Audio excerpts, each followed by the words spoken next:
नमस्कार दोस्तों, स्वागत है हमारे YouTube चैनल समृद्धि में। दोस्तों, आप लोग पहले देखते होंगे कि पहले हम लोग के घर अचानक से कोई किताब दे जाता था, छोटा छोटा किताब दे जाता था। वो थी लक्ष्मी जी की किताब रहती थी।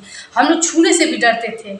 वो जानते थे आप लोग क्या होता है, शायद आप लोग को याद नहीं हो, लेकिन मैं बता दूं। उस होता था कि किसी को कोई पंडित या फिर कोई ज्योतिष किताब दान करने के लिए बताया गया था।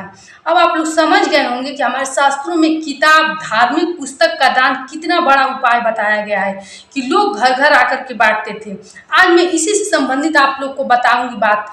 हनुमान जी की आप लोग पूजा करते होंगे तो जानते होंगे कि मात्र अपने निर्मल मन से अगर उनको याद कर लिया जाए तो कितने कष्ट खत्म हो जाते हैं। हनुमान जी की पूजा से जो लोग जुड़े हैं या हमारे यहाँ लोग आते हैं, जो लोग हनुमान जी की पूजा करते हैं, उनके तमाम कष्ट खत्म हुए हैं। ये सोचिए कि उनके में लीन हो जाते हैं हनुमान जी की पूजा में।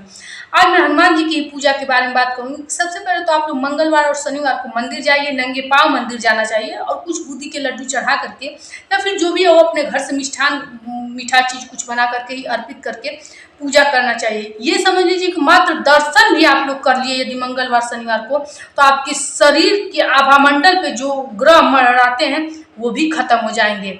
जो आप लोग के प्रतिकूल ग्रह हैं वो भी खत्म हो जाएंगे। तो अब आप लोग समझ सकते हैं कि हनुमान जी की पूजा से कितना लाभ होता है। क्योंकि स्वयं मैं हनुमान जी की पूजा करती हूँ, इसलिए मैं आप लोग को बताती हूँ कि क्या क्या ऐसी चीजें जो आप लोग अपने जीवन में जरूर कर सकते हैं, चाहे आप लोग कितने भी व्यस्त हों। देखिए दोस्तों, एक बात तो आपको समझ जाइए कि कलयुग के प्रत्यक्ष देवता हैं हनुमान जी।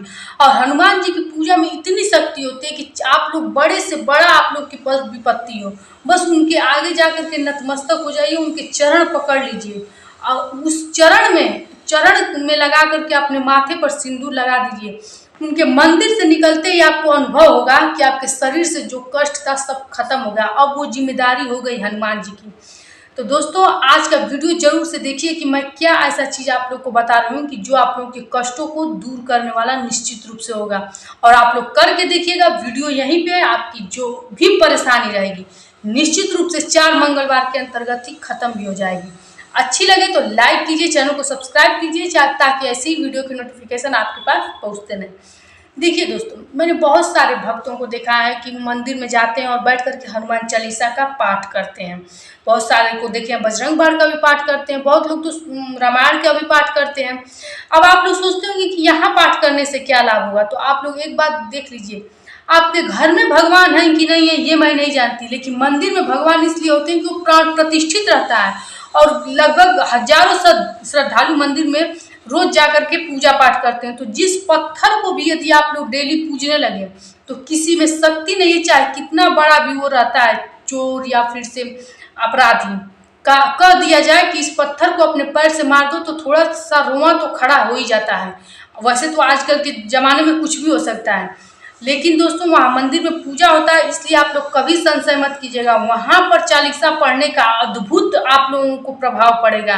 आप लोग पढ़ के देखिएगा। इसीलिए तो कहती हूँ कि 5 मिनट का है, कंठस्थ भी हो जाएगा। आप लोगों को याद कर लीजिए और हनुमान चालीसा मंदिर में जाकर पढ़िए। 11 दिन यदि आप लोग लगातार हनुमान चालीसा मंदिर में खड़ा पढ़ के आए और उसके बाद मात्र 2 बार घंटी बजा लें, दावे के साथ कहती हूँ कि आपकी जो भी परेशानी होगी आप लोग की निश्चित 11 मंगलवार तक जाते जाते खत्म हो जाएगी। इतना ही असरदार उपाय है। रही बात बजरंग बाण की दोस्तों, तो मैंने आप लोग को कई बार बताया कि उसमें एक लाइन ऐसी है जिसमें राम जी का शपथ दिलाया जाता है। इसीलिए बजरंग बाण का पाठ कभी वैसे परिस्थिति में करना चाहिए कि मान लीजिए कोई मृत्यु के मुंह में जा चुका है और ऐसा है जिसके लिए आपका जीवन भी खराब हो जाएगा, ऐसे सब सिचुएशन में उसको पढ़ना चाहिए। क्योंकि राम जी का शपथ यदि आप लोग दिला करके हनुमान जी से कोई कार्य कराना चाहते हैं तो समझ लीजिए उनका आसन हिल जाता है। ऐसी परिस्थिति यदि आपके ऊपर आए तो आप लोग बजरंग बाण का पाठ मंदिर में जाकर सिर्फ 2 दिन पढ़िएगा। उसके बाद आप लोग को जरूरत नहीं है, साक्षात हनुमान जी इस पृथ्वी पर आएंगे और आपकी जो भी परेशानी रहेगी वो निश्चित रूप से खत्म हो जाएगी। इसलिए कि बजरंग बाण में राम जी का शपथ दिला करके काम कराने से उनका आसन तक डोल जाता है। अब मैं आप लोग को बात बता रही हूँ कि किसी भी पुस्तक को दान करने से होता क्या है। देखिए, मैं आप लोग को दान करने पर कई वीडियो बना के दी हूँ कि कैसे आप लोग पुस्तकों का दान करेंगे।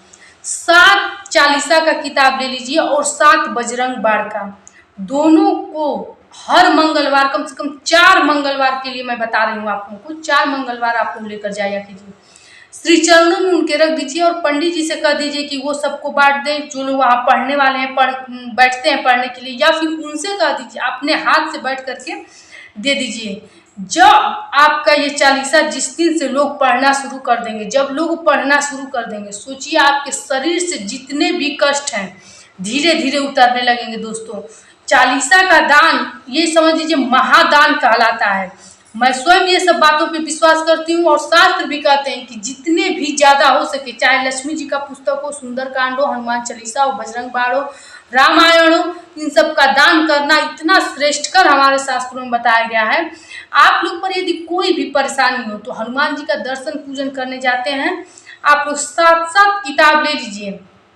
चूँकि कुछ लोग छोटे लोग भी होते हैं, कहेंगे कि हम कैसे इतना बड़ा दान करेंगे, तो मात्र 4-5 रुपया या 10 रुपये की अधिकतम ये पुस्तक मिलती है। एक हफ्ते में आप लोग को 4 मंगलवार ये करना ही पड़ेगा। लेकर के साथ इस बजरंग बाण की और 7 चालीसे की उनके श्री चरणों में बस रख करके और इस पुस्तक को पंडित के हाथों आप लोगों को दिलवाना है। ये समझिए आपका भाग्य परिवर्तन हो जाएगा। आपकी हस्तरेखा में यदि गरीबी होगी, कर्ज होगा, दुख होगा, आप लोग को ठोकर काटना भी लिखा होगा, तो हनुमान जी इस पृथ्वी पर आकर के आपकी मदद करेंगे दोस्तों। तो ये उपाय आपके लिए रामबाण होगा।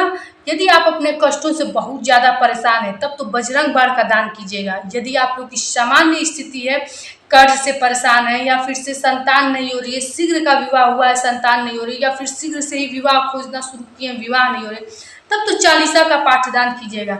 लेकिन यदि कोई मौत के मुंह में चला गया है, यदि कोई ऐसी प्रिय चीज़ जो आप लोग सालों से चाहते हैं, मंदिरों में मत्था टेकते हैं लेकिन प्राप्त नहीं होती, तब तो बजरंग बाण का दान कीजिएगा।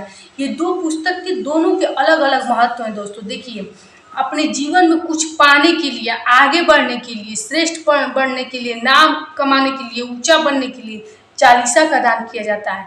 और बजरंग बाण का तब दान किया जाता है जब आप लोग किसी बहुत बड़े खंडक में फंस गए हैं, विपत्ति में फंस गए हैं, या फिर कोई ऐसा नौजवान आपके घर का, या फिर ऐसे बच्चे जिनकी विवाह नहीं हो रही है, आपको लग रहा है कि जीवन ही बर्बाद हो जाएगा, या फिर किसी का दूसरा विवाह कराना है और नहीं हो पा रहा है, जीवन बसाना है, ऐसे सब स्थिति में बजरंग बाण का आप लोगों को दान करना चाहिए। तो दोस्तों, आज की वीडियो कैसी लगी हमको जरूर बताइएगा। ऐसे ही वीडियो पाने के लिए आप लोग चैनल को सब्सक्राइब कीजिए। फिर मिलेंगे नए वीडियो के साथ। जय श्री राम दोस्तों।